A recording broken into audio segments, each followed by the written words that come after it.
Atención selectiva, el podcast de Elvira Fernández, profesora, creadora de contenidos y mamá.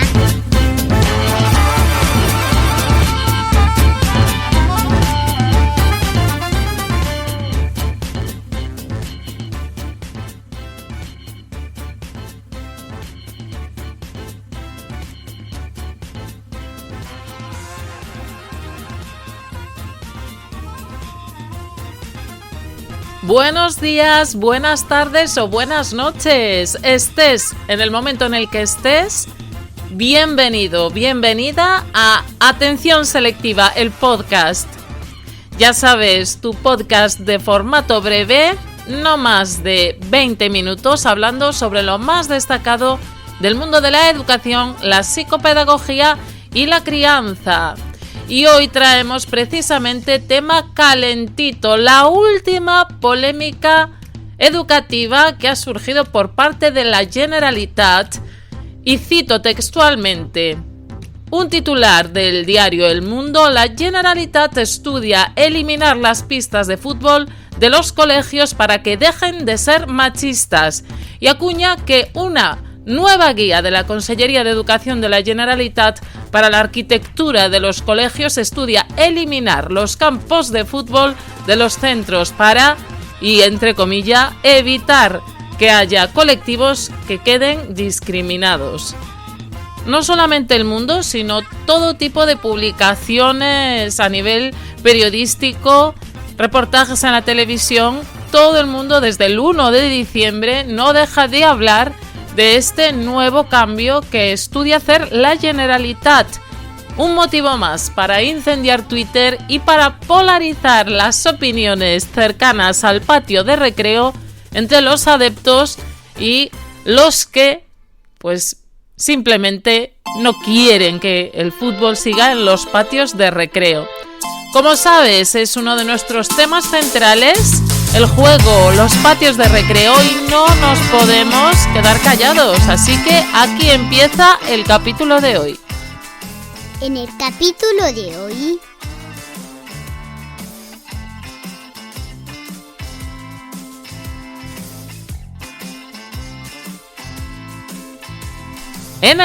de hoy, vamos a hablar sobre fútbol y convivencia escolar. Como te decía, la polémica educativa del momento.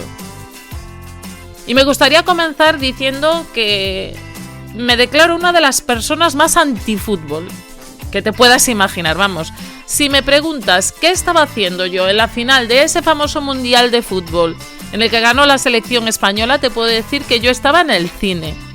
Yo y las otras dos personas que llenábamos la inmensa, más que nunca, sala en un día sin tráfico y calles más que silenciosas, me declaro antiforofa. Vamos, que me importa poco quién gane o quién pierda. La verdad es que no me gusta especialmente el deporte en sí, pero menos el fútbol. Las cantidades de dinero inmensas que generan los equipos de primera división, el negocio de verdad que supone el fútbol en España, es que me parece un insulto. Un ejemplo desastroso en unos tiempos en los que el que más y el que menos tiene motivos para protestar por las astronómicas cifras del último fichaje de moda. Pero es que además el fútbol está presente en todos los aspectos de nuestra sociedad, algo que me enfada sobremanera. Vamos, las televisiones se lucran de una audiencia entregada que vive los colores de cada equipo. La cafetería de diario te planta la pantalla el día del partido y lo ves casi por obligación. Está presente en las conversaciones familiares, de trabajo y mucho en la esfera cotidiana de la vida de los niños y de las niñas. Pocos, por no decir escasos, son los centros educativos que no tienen una pista de fútbol para que los niños practiquen este deporte tanto en horas lectivas como en extraescolares, así como en el recreo. Pero parece que este número va en aumento y recientemente comienza a emerger una corriente que de manera tajante prohíbe el deporte en los patios de recreo. Esta corriente se ha venido reafirmando con la decisión de la Generalitat, que ha hecho que esta decisión se mediatice. Y no es de extrañar. Yo comprendo las motivaciones de aquellos centros educativos que proponen su eliminación. Tal es el caso de colegios como el Martinet, que aparecía no hace tanto en el país con el título del colegio público que ha desterrado la pelota, o el CEP Vilaverde Mourente, por poner uno gallego, también entre tantos. El colegio La Paloma, bueno, no sé. El fútbol está claro que es un deporte violento, que segrega por nivel de competencia y por género, que resta espacio para jugar a los niños que no quieren participar de este tipo de juego, que es competitivo en extremo y que transmite valores ligados a lo económico y elitista. Sin embargo, y aun con todo, yo soy de la opinión de que este no debe ser eliminado o prohibido.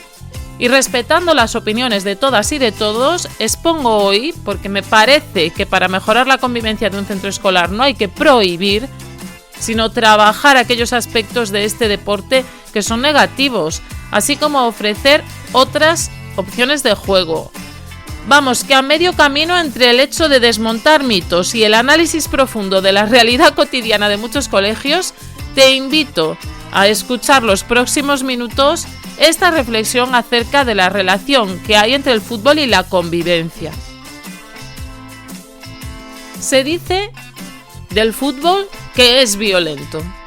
Y es cierto, pero la violencia no se combate con la prohibición. Pensemos en un niño que pega a sus iguales, independientemente de la causa por la cual lo hace. ¿Le prohibiríamos jugar con otros niños para evitar la violencia? Pensarás que este es un argumento demagógico, pero por definición la prohibición es violenta. Prohibir es imponer que no se haga cierta cosa desde una autoridad, ya sea moral o institucional.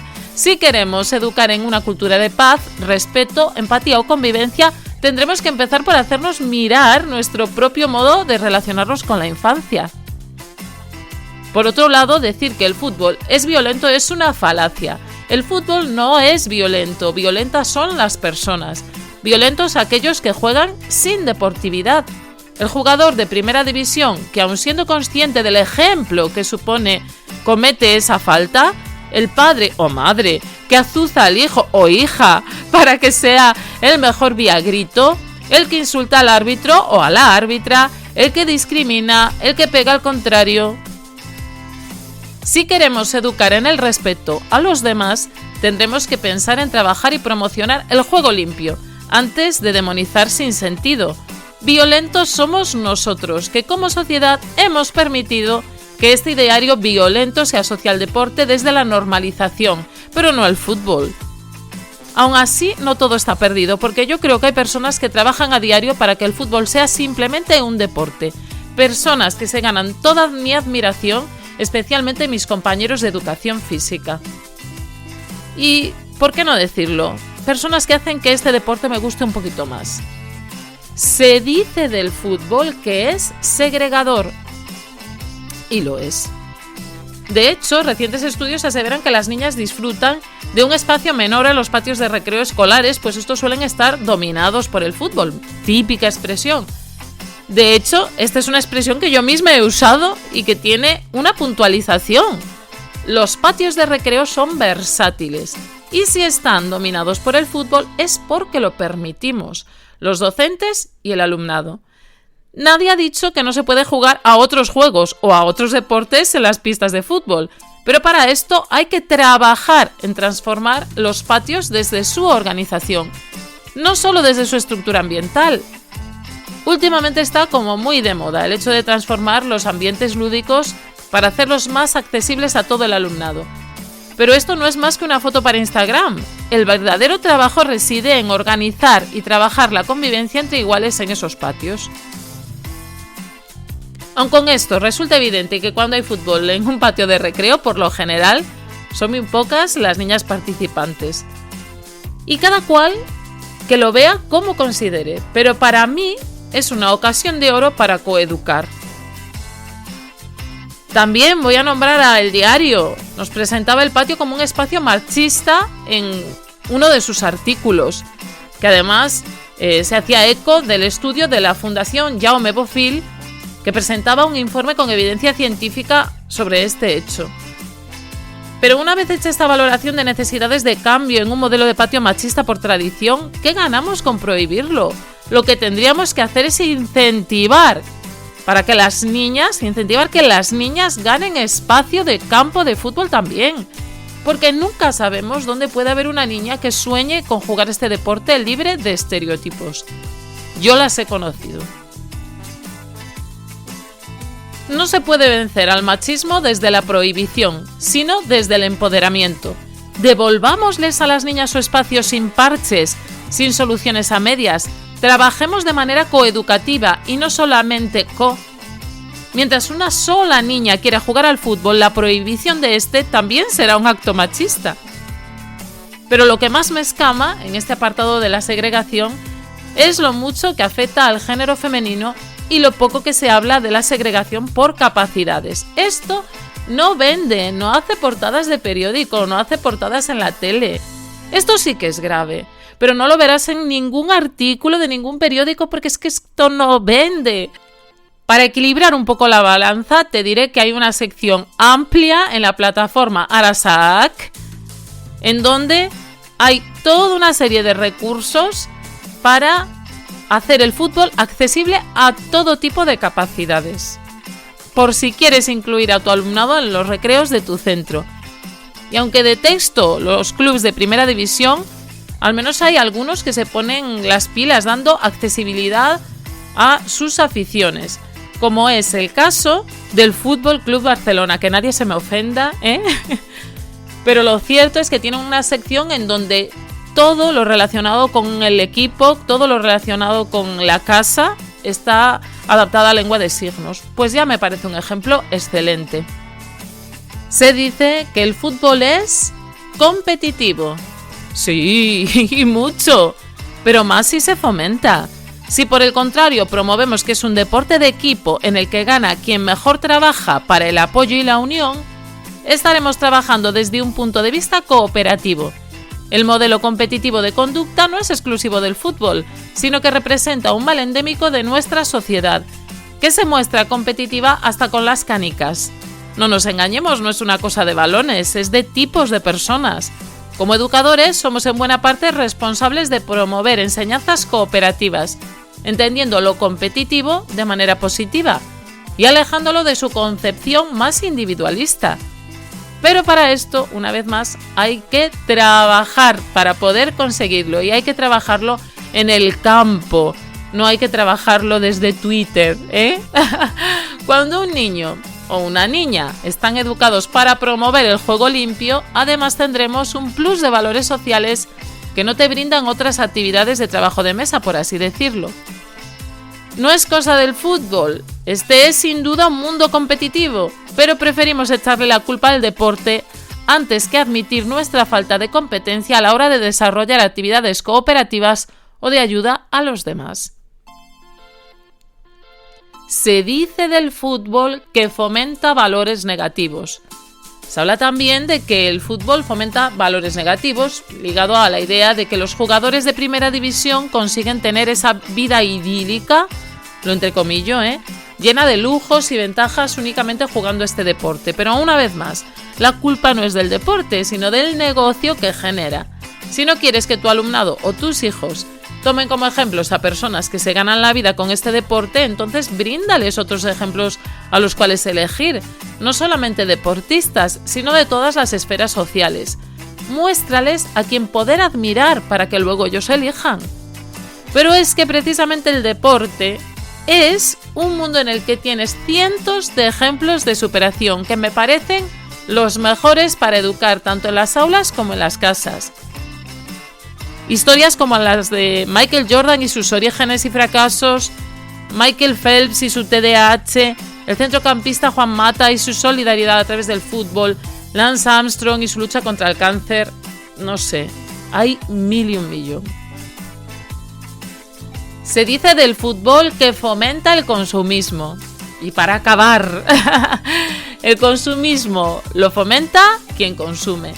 El fútbol no es consumista, consumistas somos nosotros. Que existe un negocio que es realmente nocivo de camisetas, cromos, merchandising, para atraer al consumidor, que muchas veces no hay dinero para muchas cosas, pero sí para las botas de fútbol de marca, que está diseñado para renovar el gasto año tras año. Esto no es novedad. ¿Pero qué tendrá que ver el fútbol en el patio de recreo con esto? ¿Es que acaso por dar la opción de jugar al fútbol en el recreo ya estoy incentivando que mi alumnado sea consumista? Rotundamente no. Lo primero que tendremos que hacer es marcar un carácter diferenciador entre el fútbol en el patio del recreo y el fútbol en los estadios. Debería quedarles claro a todos los niños y a todas las niñas que en el colegio se juega para pasarlo bien y que esto no tiene nada que ver con el fútbol de primera división. Que no estamos en la Champions, hay que decirle a los niños y a las niñas. Pero esto no aparece de la noche para la mañana, sino que viene de un trabajo previo. En conclusión, como ves, siempre hay dos polos de la verdad en todo razonamiento o simplemente distintas perspectivas. No hace muchos años que yo misma era de las que promocionaba e insistía con la erradicación del fútbol en mi propio centro educativo. Y de todos he sabido mi afición y friquismo por los patios de recreo más inclusivos y con más opciones para todo el alumnado. Pero es que una cosa no tiene por qué estar reñida con la otra. Ni es necesario jugar los 5 días de la semana al fútbol, ni es necesario prohibir, sino invitar a probar otras cosas y que luego los niños y las niñas decidan. Darles autodeterminación y personalidad, aportarles un campo de conocimientos en lo relativo al juego, pero nunca desde nuestra superioridad, sino desde el descubrimiento. Hace unos años que me tocó trabajar todos estos aspectos que te comento en mi centro educativo. Supongo que cuando empecé a entender desde dentro lo que supone para los niños y para las niñas el fútbol, es que me interesé en hacerlo mejor para todos ellos y todas ellas. Pero igualmente entiendo que los demás también tienen derecho a jugar, por lo tanto tiene que haber más opciones. Eso sí, no veo motivo para prohibir jugar a algo. Y para finalizar, te dejo la siguiente reflexión. Si se tratara de prohibir una lectura, escuchar un disco o algo similar, ya no habría debate. Entiendo las posturas de todos, pero me decidí a hablar sobre mi experiencia, mi reflexión, que puede ser o no la tuya, pero que es una más, una impopular, que no va con las modas, o con lo que se supone que es renovar un patio de recreo. ¿O sí? Y hasta aquí te dejo el capítulo de hoy, un capítulo para el que me he puesto un paraguas y que me lluevan las críticas.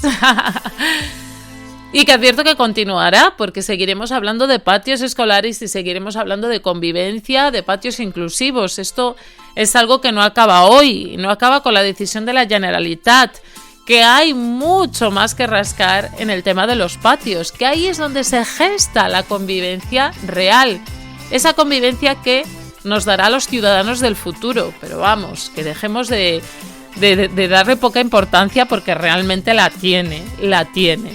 Así que ya nos vamos con la cita de la semana, que hoy es de Joe Barcala. Y nos dice lo siguiente: cada vez que cumplimos reglas prohibitivas, las legitimamos. A través de lo prohibido nos controlan. No importa que algunos no cumplan las leyes, porque ya tienen a un grupo obediente que les da el poder. Ahí te la dejo para que la reflexiones. Es una frase que cuesta digerir, que no nos gusta a lo mejor porque nos vemos reconocidos en ciertos aspectos, pero la creo necesaria. Y antes de finalizar el capítulo de hoy, te recuerdo que si te ha gustado, si consideras que este podcast lo necesita escuchar algún compañero o alguna compañera, si tienes a alguien antifútbol al que le quieres dar pues otro aporte, otra visión, no dudes en compartirlo, que compartir nos ayuda a crecer en comunidad, que todos debemos compartir el trabajo de los demás y que el mío te lo ofrezco gratis, así que ya sabes. Te espero la semana que viene en el capítulo 13 será, pues este es el 12 de la segunda temporada, y te recuerdo que tenemos un grupo de Telegram en el que puedes avivar el debate y comentar qué te ha parecido el capítulo de hoy. El grupo es Atención Selectiva Grupo. Nos buscas en Telegram y hay una comunidad muy chula que se ha creado en torno a las ideas de la atención selectiva y bueno, que se ha creado en torno al podcast y al blog. Ya sabes, www.atencionselectiva.com. Gracias por estar ahí, gracias por escucharlo y antes de que nos den los 20 minutos me despido. ¡Hasta la semana que viene! Hasta la semana que viene, amigos.